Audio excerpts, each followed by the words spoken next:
குரு வாழ்க, குருவே துணை. குரு வணக்கம். சிந்தனையை, உடல் நலத்தை சீரமைத்து உய்வித்த குருவே வாழ்க. மதிப்பிற்கும் அன்பிற்கும் உரிய திருவண்ணாமலை மண்டலத்தினுடைய தலைவர் பேராசிரியர் அருள்ஜோதி ஐயா அவர்களே, குடியாத்தம் மணவர்களே மன்ற அறக்கட்டளையுடைய தலைவர், செயலர் மற்றும் பொறுப்பாளர்களே, கேவி குப்பம் இந்த தவமையத்தினுடைய பொறுப்பாளர்களே, இந்த பயிற்சியிலே சேர்ந்திருக்கக்கூடிய சகோதரர்களே, சகோதரிகளே, உங்கள் அனைவருக்கும் என் பணிவான மாலை வணக்கங்கள். வாழ்க வளமுடன். இங்கே எல்லாம் சத்தமாக சொல்லுங்க ஒரு தடவை. வாழ்க. Very good, very good. இந்த வாழ்க வளமுடைய வார்த்தை இது நல்ல ஒரு மந்திர சொல் மாதிரி. உங்களுக்கு இது நிறைய சொல்லியிருப்பாங்க, பின்னாடி சொல்லுவாங்க. வாழ்கன்னு சொல்லும்போது அந்த நாக்கு உள்ளே போய் மடிஞ்சு உள்ளே போய் ஒட்டும். இந்த நாக்கு உள்ளே போய் மடிஞ்சு ஒட்டினாலே நம்முடைய இந்த பினியல் கிளாண்ட் ஆக்டிவேட் ஆகும். இது லம்பியா யோகம்னு சொல்லுவாங்க. இல்லைங்க, இந்த வார்த்தையை பயன்படுத்தினாவே வாழ்க வளமுடன் அப்படி சொன்னாலே மனசு கொஞ்சம் அப்படியே அமைதிக்கு வரும். இன்னும் யாரை நினச்சி சொன்னாலும் அந்த சொல்கிறவங்களுக்கு அந்த பலன் நல்லா கிடைக்கும். அதனால் உங்களுடைய ஃப்ரெண்ட்ஸு, ரிலேட்டிவ்ஸ் யார் வேணுமாலும் நீங்கள் சொல்லலாம். வாழ்க வளமுடன் அப்படின்னு நல்லா இருங்க, எல்லா வளமும் பெற்று இருக்கணும், உங்களுக்கு எந்த குறையும் வரக்கூடாது, இறைவன் உங்களுக்கு நல்லா பாதுகாப்பு கொடுக்கணும் என்ற எல்லா அர்த்தத்தையும் உள்ளடக்கிய ஒரு வார்த்தை தான் இந்த வாழ்க வளமுடன் சொல்லக்கூடியது. அது நம்ம மெக்கானிக்கலாக சொல்லாமல் யாரை பார்த்து சொன்னாலும் அந்த உணர்வோடு சொன்னால் நல்ல பலன் கிடைக்கும். மெக்கானிக்கலாக சொன்னோம்னா டேப்பில் போட்டு விட்டால் கூட அது பாடும்போது வரும். ஆனால் நம்ம உயிருள்ள ஜீவன் சொல்கின்ற போது அதுக்கு ஒரு எஃபெக்ட் இருக்கும். சரி, ரொம்ப நல்லது. இன்றைக்கு நம்ம இந்த தீட்சை கொடுக்கக்கூடிய முறைகள் பார்க்கலாம். இந்த தீட்சை ஏன் கொடுக்கணும் அப்படின்னாக்கோ, எல்லாருமே அறிவில் உயர வேண்டும் என்று நினைக்கிறோம். நல்ல சிந்தனையாற்றி வளர வேண்டும், இந்த ஞானத்தை அடைய வேண்டும், முயற்சிக்கிறோம். நம்முடைய முயற்சிக்கு ஏற்ப ஒரு அளவுக்கு நம்ம செல்ல முடியும். ஆனால் ஏற்கனவே அந்த ஞானத்தில் உயர்ந்தவர்கள், அந்த பக்குவத்தை அடைந்தவர்கள், அவங்க கொஞ்சம் ஹெல்ப் பண்ணாங்கன்னா இன்னும் கொஞ்சம் சீக்கிரமாக நம்ம இந்த நிலைக்கு போக முடியும். ஆகவே ஏற்கனவே நல்ல அனுபவம் பெற்ற, ஆன்மீகத்தில் நல்ல உயர்ந்து தியானத்தில் ஆழ்ந்து சென்றவர்கள், அவர்கள் இந்த உயர வேண்டும் என்று நினைக்கக்கூடிய அந்த மாணவர்களுக்கு செய்யக்கூடிய உதவியை தான் தீட்சை என்று சொல்கிறோம். அப்போ அவங்க ஏற்கனவே தியானம் செய்து அதில் பெற்ற பலன்கள், அனுபவங்கள், அந்த ஆற்றல், அதை கொஞ்சம் மாணவருக்கு கொடுத்து மாணவரையும் அந்த அளவுக்கு உயர்த்தக்கூடிய நிலை, அதைத்தான் தீட்சை அல்லது உபதேசம் என்று சொல்கிறோம். அப்போ ஆசிரியர்கள் ஏற்கனவே இந்த பயிற்சிகள்லாம் செய்து, நீங்கள் சொல்கிற உடற்பயிற்சி, காயகல்பம், தியானம், அகத்தாய்வு மற்ற பயிற்சிகள்லாம் செய்து உடலையும் மனதையும் கொஞ்சம் தூய்மை செய்து அந்த தூய்மையான நிலையிலே மாணவருக்கும் அவர் அந்த நல்ல ஒரு மனம் தூய்மை பெறுவதற்கு உதவி செய்யக்கூடிய முறையைத்தான் தீட்சை என்று சொல்கிறோம். அப்போ ஆசிரியர் மாணவருக்கு தனது ஆற்றலை பாய்ச்சி மாணவரை உயர்த்தக்கூடிய நிலையைத்தான் தீட்சை அல்லது உபதேசம் என்று சொல்லக்கூடிய ஒன்று. இதில் ஒரு 3 வகையான முறைகள் இருக்கிறது. ஆசிரியர் மாணவருக்கு தொட்டு ஆற்றலை பாய்ச்சலாம், தொட்டு ஆற்றலை பாய்ச்சலாம், அது ஸ்பரிச தீட்சை என்று சொல்வார்கள். ஆசிரியர் மாணவருக்கு கண்கள் மூலமாக ஆற்றலை பாய்ச்சலாம், அதை நயன தீட்சை என்று சொல்வார்கள். அப்படி இல்லாமல் நினைவின் மூலமாக மாணவரை வேறு வேறு நிலைக்கு எடுத்து செல்லலாம், அதை ஞான தீட்சை என்று சொல்வார்கள். 3 வகையான தீட்சை முறைகள் இருக்கிறது. இப்போ நம்ம இன்று கற்றுக்கொள்ளக்கூடிய இந்த ஆகடி தீட்சை என்பது இது தொட்டு கொடுக்கக்கூடியது, ஸ்பரிச தீட்சை என்று சொல்வார்கள். அதற்கு நம்ம ஒரு உதாரணமாக சொன்னோம்னா, ஒரு கோழி முட்டையிட்டு அடை காக்கிறது. அப்போ என்ன செய்யும், அந்த கோழியை அந்த முட்டை மேலே ஏறி படுத்துக்கும், அதனுடைய உடம்புல இருக்கக்கூடிய வெப்பத்தை கொஞ்சம் கொஞ்சமாக அதுக்கு அந்த முட்டைகளுக்கு கொடுத்துக்கிட்டே இருக்கும். ஒரு 21 நாள் ஆனதுன்னா அந்த முட்டை ஓடு உடஞ்சி உள்ளேருந்து கோழி குஞ்சு வர ஆரம்பிக்கும். இது அந்த கோழி தனது உடம்பில் இருக்கக்கூடிய வெப்பத்தை அந்த முட்டைகளுக்கு கொடுத்து ஒரு பக்குவமான நிலையில் அது, இன்றைக்கி நம்ம அதெல்லாம் இன்குபேட்டரில் கூட வச்சுக்கிறாங்க. இந்த டெம்பரேச்சர் சரியாக மெயின்டைன் பண்ணிங்கன்னா 21 நாள் மெயின்டைன் பண்ணிங்கன்னா அந்த குஞ்சு அது கூட உடஞ்சி வந்துடும். அப்படி கூட நீங்கள் செய்கிறாங்க. ஆனால் சாதாரணமாக இயற்கையான முறை பார்த்தா கோழி அந்த முட்டை மேலே படுத்து அந்த வெப்பத்தை கொடுத்து அது செய்யும். சரி, நம்ம எப்படி ஒரு ஆசிரியர் தொட்டு கொடுக்குறாரோ அது போன்ற கோழி தனது உடம்பில் கூடிய வெப்பத்தை அதுக்கு பாய்ச்சி அதை பொறிக்க வைக்கும். அடுத்தது இப்போ மீனும் முட்டையிடும். ஆனால் மீன்கள் எங்கே முட்டையிடும், தண்ணியில் தான் முட்டையிடும். அந்த முட்டையெல்லாம் அப்படி மிதந்துக்கிட்டே இருக்கும். இப்போ மீன்கள் இது மாதிரி இதை ஏறி அடகாத்து அங்கே குஞ்சு பறிக்க முடியாது, ஏன்னா தண்ணி அசைஞ்சிக்கிட்டே இருக்கும், அதனால் அதை செய்ய முடியாது. இப்போ கோழிக்கு ஒரு இடத்துல அப்படி முட்டை இட்டுறது மேலே ஏற்படுத்துறது, அது வெப்பத்தை பாய்ச்சி சரியாக இருக்கும். அப்போ மீன்கள் செய்ய முடியாது. இப்போ மீன்கள் என்ன செய்யும், அந்த தண்ணியில் முட்டை மிதக்கும் போது அப்படியே வந்து கண்ணால் அந்த முட்டையை பார்க்கும். கண்கள் அந்த முட்டையை பார்க்கணும், கொஞ்ச நேரம் அப்படியே பார்த்துக்கிட்டே இருந்துச்சு அப்படின்னாக்கா அந்த ஒவ்வொரு முட்டையாக வெடித்து உள்ளேருந்து சின்ன அந்த மீன் குஞ்சுகள் வராது. அதே மாதிரி ஆசிரியர் கண்கள் மூலமாக மாணவருக்கு தன் ஆற்றலை பாய்ச்சது, அந்த மீன்கள் பாய்ச்சல் மாதிரி அதை நயனது இச்சை கண்கள் மூலமாக ஆற்றலை பாய்ச்சல், அதில் சச்சுன்னு மீன் சச்சு தீட்சைன்னு சொல்வாங்க. அடுத்தது இன்னொன்று ஞான தீட்சை என்று சொல்லும். தொடர்ந்தும் இல்லை, பார்க்கறதும் இல்லை. மாணவர் அப்படி உட்காந்துருப்பார், ஆசிரியர் உட்காந்துருப்பார். நினைவின் மூலமாகவே மாணவருக்கு அந்த ஆற்றலை கொடுத்து மாணவரை வேறு வேறு நிலைக்கு எடுத்து செல்லுது, அதை ஞான தீட்சை என்று சொல்வாங்க. இங்கு துரியாதீதம் என்ற ஒரு நிலை இருக்கிறது. அந்த நிலை வரும்போது தொடமாட்டாங்க, கடலையும் பார்க்கறதில்ல, பட் நினைவின் மூலமாகவே வேறு வேறு நிலைக்கு எடுத்து செல்வாங்க. இப்படி 3 வகையான தீட்சை முறைகள் இருக்கிறது. நம்ம இன்று கற்றுக்கொள்ளக்கூடிய இந்த ஆக்னி தீட்சை என்பது இது தொட்டு கொடுக்கக்கூடியது, ஸ்பரிச தீட்சை என்று சொல்வாங்க. சரி, இப்போ எப்படி அந்த ஆற்றலை பாய்ச்சல்? அதாவது இப்போ நம்ம உடம்பை நீங்கள் நல்லா கவனித்து பார்த்தீங்கன்னா உடம்புக்குள்ள இந்த எலும்பு சதை மாதிரி கெட்டியான பொருள் இருக்கு, ரத்தம் ஒரு திரவ பொருள் இருக்கிறது, நம்முடைய வெப்பம் 98.4 டிகிரி ஃபாரன்ஹீட், அது ஒரு நெருப்பு போன்ற ஆற்றல். காற்று என்பது நம்ம மூச்சு இழுத்து உள்ளே போகுது, ஆக்சிஜன் உள்ளே போனோன்னா நுரையீரல் போய் அங்கேருந்து கார்பன் டை ஆக்சைடு வருது, இந்த பரிமாற்றம் நடந்துக்கிட்டே இருக்கும். இதற்கெல்லாம் மேலாக அந்த உயிர் என்பது லேசான பொருள் உடல் முழுவதும் ஓடிக்கொண்டிருக்கிறது. இப்போ நம்ம உடம்புக்குள்ளே கெட்டி பொருள், திரவ பொருள், வெப்பம், காற்று, அந்த உயிர் என்று சொல்லக்கூடிய இந்த 5 வகையான பிரிவுகள் உடம்புல இருக்கு. இதைத்தான் பஞ்சபூதங்கள் என்று சொல்வார்கள். பஞ்சபூதங்கள் வார்த்தை கேள்விப்பட்டிருக்கீங்களா? அப்படின்னா என்ன? பஞ்சன்னு 5, பூதம் சொன்னால் பௌதீகம் என்ற வார்த்தை, மருவி பூதம் பிசிக்ஸ்ன்னு சொல்கிற பிள்ளைங்களா, பௌதீகம் என்ற வார்த்தை சொல்றீங்களா? நீங்கள் சொல்றீங்க. அந்த பௌதீகம் என்ற வார்த்தை மருவி தான் பூதம் என்று வந்துச்சு. அப்போ அது உடல் என்பது பஞ்சபூத கூட்டு, நிலம், நீர், நெருப்பு, காற்று, ஆகாசம் என்று சொல்வாங்க. உடம்புடைய கெட்டியான பொருள் எலும்பு சதை, அது நிலம், அதுக்கு சமமானது. நீர், அதுக்கு உடம்புல என்ன சொல்லலாம்? நீருக்கு சமமான உடம்புல இருக்கிறது ரத்தம், மற்ற சுரப்பிகள்லாம் இருக்கு. நெருப்பு, அதுக்கு உடம்புல என்ன சொல்லலாம்? உடம்புடைய வெப்பநிலை 98.4 டிகிரி ஃபாரன்ஹீட், அது வெப்பநிலை. காற்று, சுவாசம் உள்ளே போகுது, நுரையீரலுக்கு போயிட்டு திருப்பி அங்கேருந்து வெளியே கார்பன் டை ஆக்சைடு வருது. அடுத்தது ஆகாசம் என்று சொல்லக்கூடியதான் உடம்புக்கு உயிர். அது உடம்புக்குள்ளே இருக்கின்ற போது சித்தாகாசம் என்று சொல்வோம், வெளியே இருந்தால் மகாகாசம் என்று சொல்வோம். அப்போ உடல் என்பது 5 வகையான பௌதிக பிரிவு. சரி, இதில் ரத்தம் உடல் முழுவதும் ஓடுது. எந்த இடத்துல ஒரு ஊசியில் குத்துனீங்கனாலும் ரத்தம் வரும், உடல் முழுவதும் ஓடும். உடல் முழுவதும் ரத்தம் ஓடினாலும் இந்த ரத்த ஓட்டத்துக்கு ஒரு மையம் இருக்கிறது. என்ன மையம்? உடல் முழுவதும் ரத்தம் ஓடுது. ஆனால் ரத்தம் ஒரு இடத்துக்கு வரும், அங்கேருந்து மறுபடியும் திருப்பி உடல் முழுவதும் போகும், திருப்பி உடல் முழுவதும் அங்கே அந்த இடத்துக்கு வரும். என்ன, எந்த இடம் அது? ஹார்ட், இதயம் என்று சொல்கிறோம். அப்போ இதயம் தான் உடல் முழுவதும் இருக்கக்கூடிய ரத்த ஓட்டத்திற்கு மையம் சொல்லாமா? அப்படி அது உடம்புல நடுவில் இருக்குல்ல, மேலே தான் இருக்குது, இருந்தாலும் இதயம் தான் உடல் முழுவதும் ஓடக்கூடிய ரத்த ஓட்டத்தின் மையம். அதே மாதிரி நம்ம சுவாசிக்கிறோம், உள்ளே போய் ஆக்சிஜன் அது போய் சேர்ந்து அதுவும் உடல் முழுவதும் பரவுது. உடல் முழுக்க போய் அங்கே இருக்க தேவையில்லாத காற்று, கார்பன் டை ஆக்சைடு, அது மறுபடியும் எடுத்துட்டு வெளியே வருது. இந்த மாற்றத்துக்கு ஒரு மையம் உடம்புல இருக்குது. அது என்ன மையம்? லங்ஸ், நுரையீரல் சொல்கிறோம். அதான் உடல் முழுவதும் ஓடக்கூடிய காற்றோட்டத்துக்கு மையமாக இருப்பது. அது மாதிரி உடல் முழுவதும் உயிர் என்பது ஓடிக்கொண்டிருக்கிறது.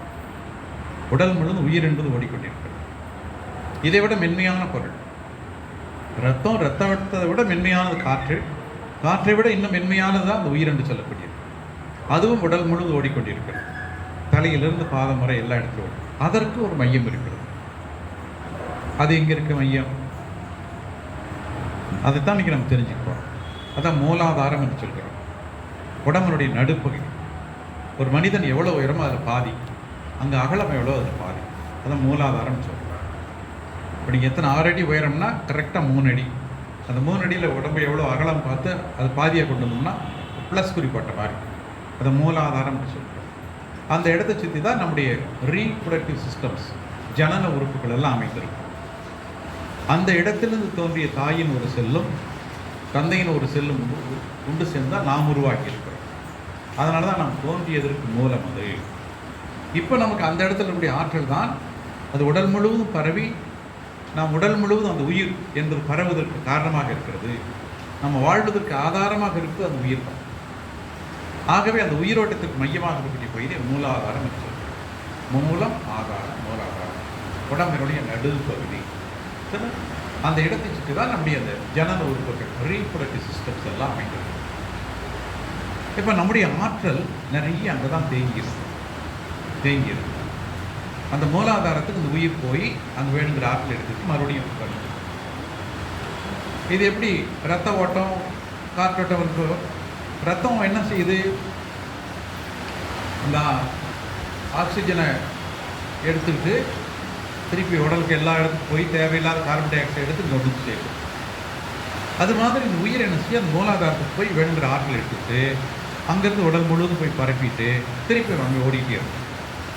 இப்படி உடல் முழுவதும் அந்த உயிர் ஓட்டம் இருந்து கொண்டே இருக்கும். அப்போது அந்த நடுவில் இருக்கக்கூடிய பகுதி தான் உயிரோட்டம் அதிகமாக இருக்கக்கூடிய பகுதி.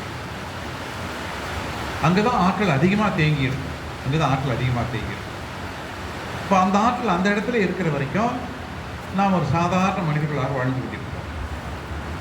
இப்போ யாருக்கெல்லாம் ஒரு கடவுளின் உதவியாலோ இல்லை தங்களுடைய முயற்சியாலோ அந்த மூலாதாரம் எடுத்துக்கூடிய ஆற்றல் கொஞ்சம் கொஞ்சமாக மேலே எழும்பி தலையை நோக்கி வருதுன்னு வச்சுக்கோங்க. அது எவ்வளவு தூரம் அந்த ஆற்றல் எழுப்பி வருகிறதோ அந்த அளவுக்கு அறிவு பல மடங்கு உயரும், நல்ல பக்குவம் வரும், ஒரு பொறுமையான நிலைக்கு வருவார்கள், சிந்தனை ஆற்றல் உயர்ந்து இருக்கும், உணர்ச்சி வயப்பட மாட்டார்கள், எல்லோருக்கும் உதவி செய்யக்கூடிய பண்புகளை பெறுவார்கள், பல நல்ல குணங்கள் அவர்களுக்கு கிடைக்க ஆரம்பிக்கும். அப்போ கீழே இருக்கிறவருக்கு ஒரு சாதாரண மனிதர்களாக இருப்பார்கள். யாருக்கெல்லாம் அந்த ஆற்றல் மேலே எழும்பி வருகிறதோ அவர்கள் அறிவிலே உயர்ந்தவர்களாக, பக்குவமானவர்களாக, எல்லோரும் விரும்பக்கூடியவர்களாக மாறுவார்கள். அது ஒரு சிலருக்கு தானாக வரும். ஆனால் முயற்சி செய்தால் எல்லோரும் கொண்டு வர முடியும். அந்த முயற்சிக்கு உதவி செய்வதற்கு தான் ஆசிரியர்கள் வருகிறார்கள்.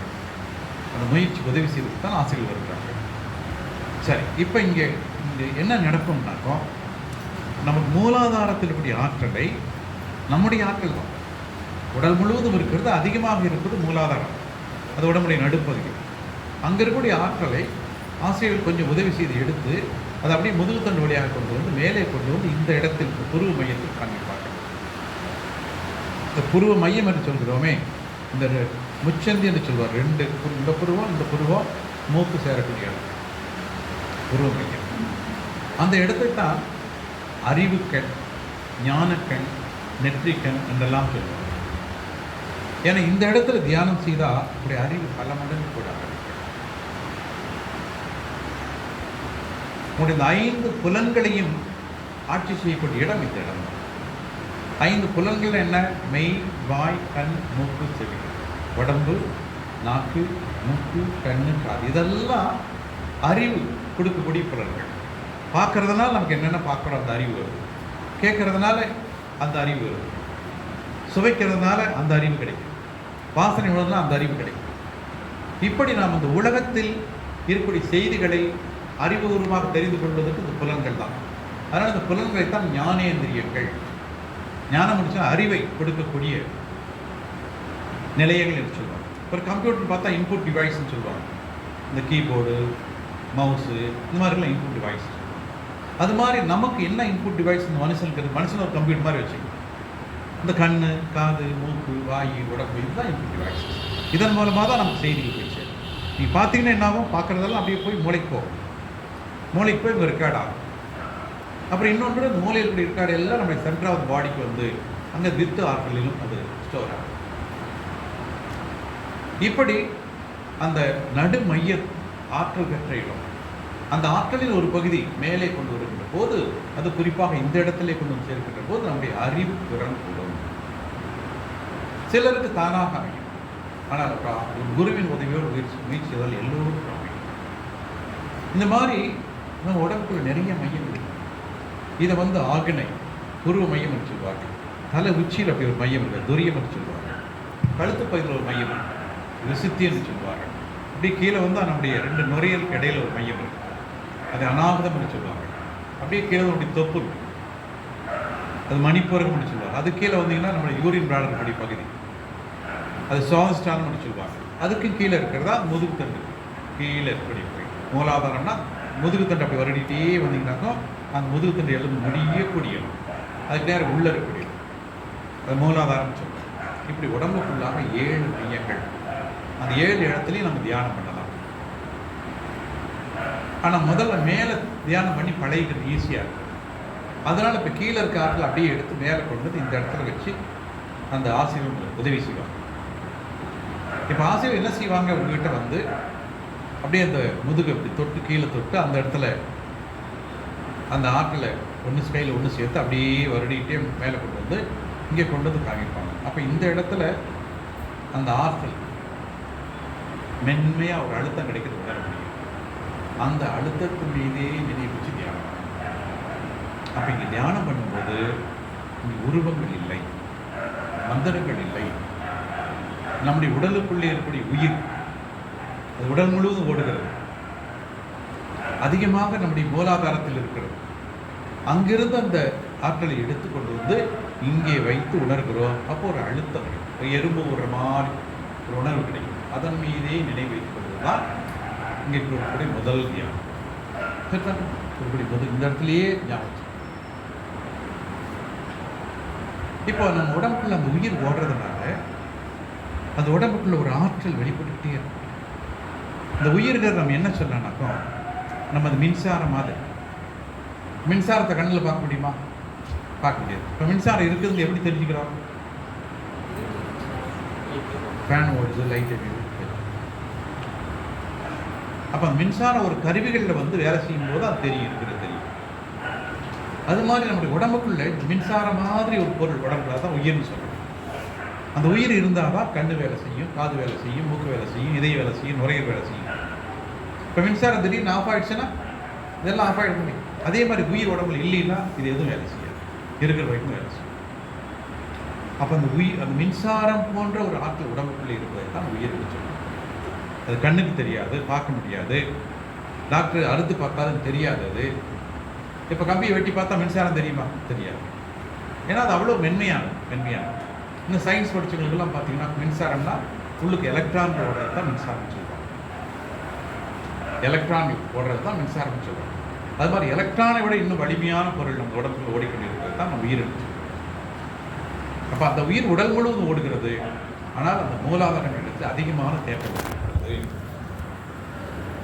அந்த அதிக ஆற்றலின் ஒரு பகுதியை கொஞ்சம் மேலே கொண்டு வந்து தலை கொண்டு வரும்போது இங்கே தைராய்டு, பேராதைராய்டு கிளாண்ட் வரும். இங்கே வந்தீங்கன்னா பான்க்ரியாட்டிக் கிளாண்ட்ஸ் வரும். கீழே அதுக்கு கீழே போனீங்கன்னா அட்ரினல் கிளாண்ட்ஸ் வரும். இப்படி இந்த 7 மையங்களும் 7 கிளாண்டோட வரும். அந்தந்த கிளாண்டு நல்ல வேலை செய்யும். அந்த நேரத்தில் நீங்கள் தியானம் செய்யும்போது அந்தந்த கிளாண்டு நல்ல வேலை செய்யும். அதை ஒட்டி உடல் சீராக. இப்போ நான் முதல்ல என்ன பண்ணுறேன், அந்த மூலாதாரம் என்ற இடத்துல அதுதான் கீழே இருக்கக்கூடிய மையம், அங்கே இருக்கக்கூடிய ஆற்றலை எடுத்து அப்படியே கொண்டு வந்து ஆகனை இந்த மையத்தை கொண்டு வந்து காமிப்பாங்க. அப்போ ஒரு சின்ன உணவு, ஒரு அழுத்தம் தெரியும். அந்த அழுத்தத்துக்கு விதையை நினைச்சு இந்த இது செஞ்சு காமிச்சிங்களா, அந்த மேக்னெட்டிக் செஞ்சு காமிச்சிட்டிங்களா? பண்ணியாச்சு இல்லையா? அப்போ நீங்கள் இந்த 2 கைக்கடியில் அந்த ஆற்றில் உணர்ந்து பார்த்தீங்க இல்லையா? இப்போ அதே மாதிரி ஆசிரியர் என்ன செய்வாங்க, உங்கள் பக்கத்தில் வந்து உங்கள் முதுகுத்தண்டு இருக்கிற கடைசி பகுதி அதுக்குள்ளே தான் அந்த மூலாதாரம் இருக்குது. அந்த இடத்துல லேசாக கொஞ்ச நேரம் கையை வச்சுட்டு அங்கேருந்து அப்படியே மேலே கொண்டு வருவாங்க.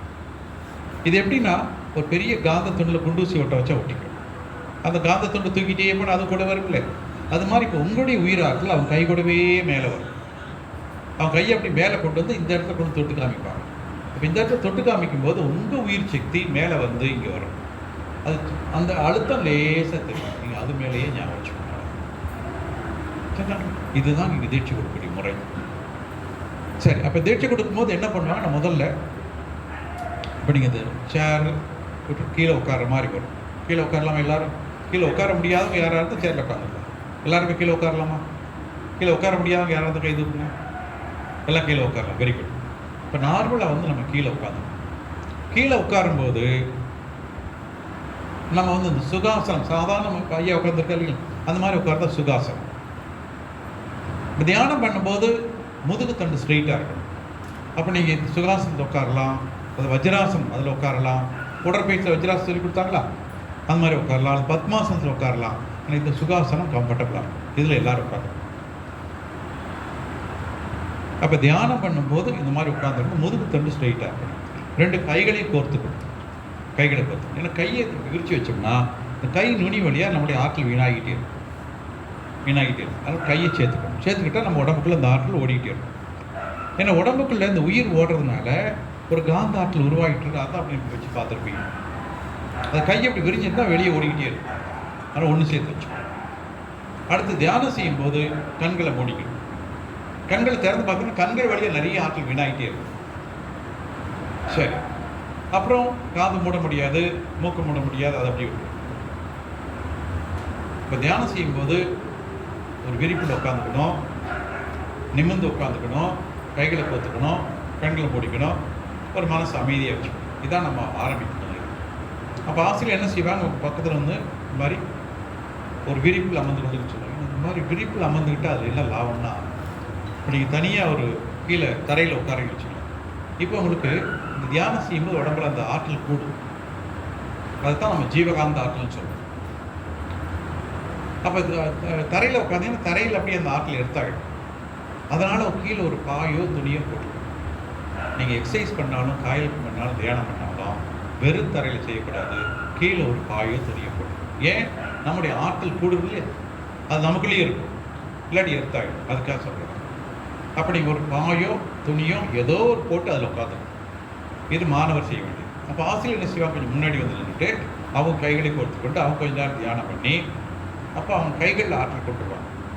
கைகளில் ஆற்றல் கொண்டு வந்த பின்னாடி அந்த ஆற்றலை மாணவர் பாய்ச்சுவாங்க. இப்போ நீங்கள் உட்காந்துருக்கீங்கன்னா முதல்ல அந்த இப்படி தொடாமல் இப்படி வலதை போட்டுருவாங்க, இடது பக்கம் இப்படி கொண்டு வருவாங்க, அப்புறம் முன்னாடி கொண்டு வருவாங்க. அப்போ அவங்க கைகள்லேருந்து அவங்க உடம்புக்கு ஆற்றல் பாயும். கைகள்லேருந்து உடம்புக்கு ஆற்றல் பாயும். ஒரு 3 தடவை அப்படி செய்வாங்க. செஞ்சுட்டு அடுத்து வந்து ஒரு அருட்காப்பு கொடுப்பாங்க. அந்த தலையை சுற்றி வட்டமாக வச்சுட்டு அருட்பேர் ஆற்றல் இரவும் எல்லா நேரங்களிலும், எல்லா இடங்களிலும், எல்லா தொழில்களிலும் உறுதுணையாகவும் பாதுகாப்பாகவும் வழி நடத்துவதாக கிடைச்சிடும். அப்போ என்ன, ஒரு தெய்வீக சக்தி உங்கள் உடல் சுற்றி அமையும். இது இன்னைக்கு மட்டுமல்ல, எல்லா நாட்களுக்கும் இனிமேல் உங்களுக்கு பாதுகாப்பு கிடைக்கும். நீங்கள் இந்த தியானத்தை கற்றுக்கிறதுனால குருவனுடைய அருளால் உங்களுக்கு அந்த ஒரு பாதுகாப்பு கிடைக்கும். சரிதானே? இது ஆசைகள் அப்படியே அந்த ஒரு ஃபீல்டு கிரியேட் பண்ணி கொடுப்பாங்க. அதுக்கு முன்னாடி அந்த ஃபீல்டு உங்களுக்கு சுற்றி இருக்கும். நீங்கள் எங்கே போனாலும் உங்களுக்கு பாதுகாப்பு கிடைக்கும். மற்ற எந்த துன்பங்கள் வந்தாலும் அது ஒரு தடுத்து நிறுத்தும். அதுக்கு ஒரு அருட்காப்பு இருக்கும். அது முடிச்ச பின்னாடி வணக்கம் சொல்லணும். நம்ம எந்த காரியம் செஞ்சாலும் அம்மா அப்பாவை நினச்சி, குருவை நினச்சி செய்யணும். முதல்ல அம்மாவை நினைக்கணும், அப்பாவை நினைக்கணும், அப்புறம் குருவை நினைக்கணும். சரி, அம்மாவுக்கு வணக்கம் சொல்லணும். அம்மாவுக்கு எப்படி வணக்கம் சொல்றது? குட் மார்னிங் சொல்லிடலாமா? எப்படி சொல்லலாம்? அம்மா முன்னாடி நிற்கிற மாதிரி பாவனை பண்ணிக்கணும். அப்படியே காலை தொட்டு வணங்குற மாதிரி, தேவைப்பட்டால் அப்படியே சாஸ்தானம் விழுந்து காலை வணங்குற மாதிரி. உண்மையிலேயே அம்மா வணங்குறது நல்லது. எத்தனை பேர் உங்களுக்குள்ள வாய்ப்பு கிடைக்குமோ அம்மாவோட காலை தொட்டு வணங்குங்க. அது பெரிய புண்ணியம்.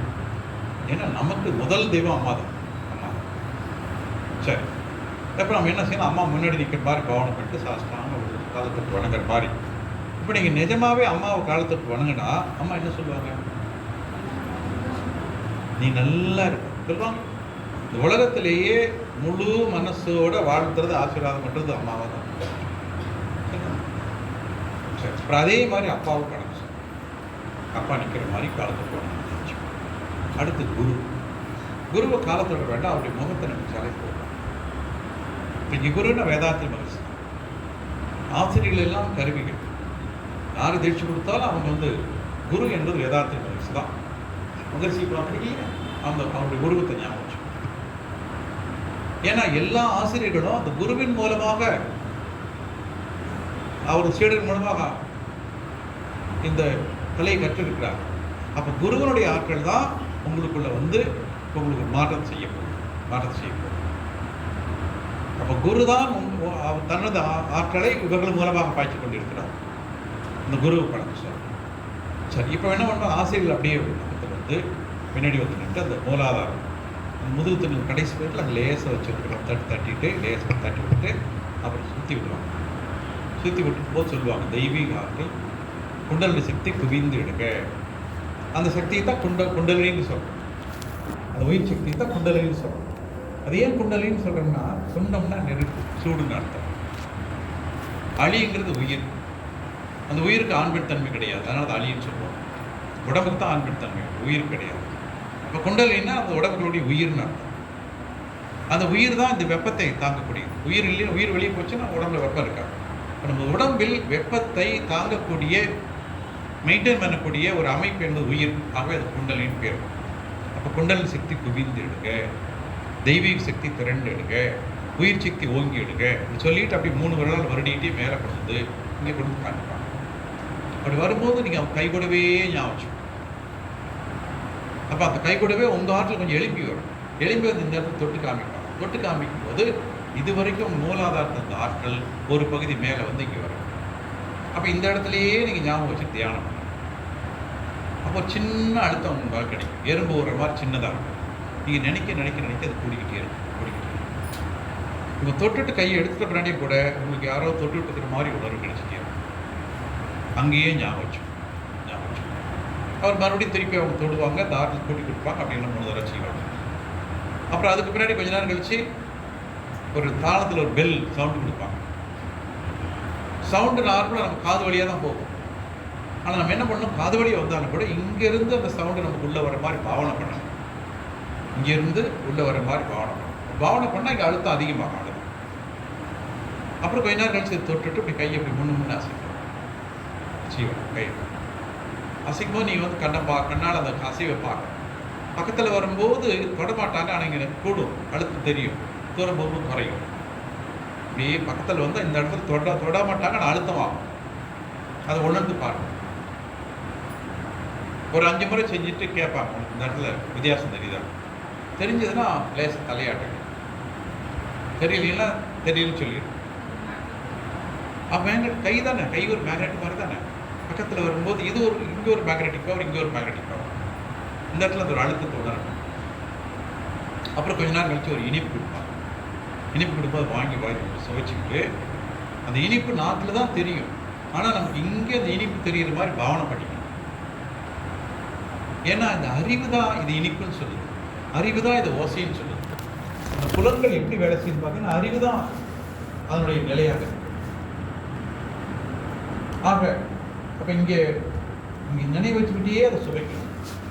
சரி, இப்போ இந்த 10 நிமிஷத்துக்குள்ள உங்களுக்கு இந்த இடத்துல நல்ல ஒரு அழுத்தம் கிடைக்காது. அதுக்கு முன்னாடி தியானத்தை நிறைவு செய்யும். தியானத்தை நிறைவு வாழ்க்கை தியானத்தை நிறைவு செய்யணும்.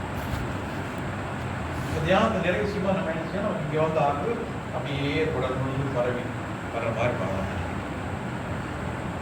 அப்புறம் வாழ்க்கையெல்லாம் முடிச்ச பின்னாடி தியானத்தை முடிக்கும்போது நம்ம என்ன செய்யணும், கடைசியில் முடிக்கும்போது 2 லேயர்ஸ் ஒரு மாதிரி தேய்ச்சிட்டு கொஞ்ச நேரம் வந்து கண்கள் நமக்கு இதில் உடற்பயிற்சி போது கண் பயிற்சினா கடைசியில் இந்த நல்லா வரும் இல்லையா, இடது கண் வச்சுக்கணும், வலது கண் கொஞ்ச நேரம் கழிச்சு உள்ள கண் மூடி நிலையில் இருக்கு.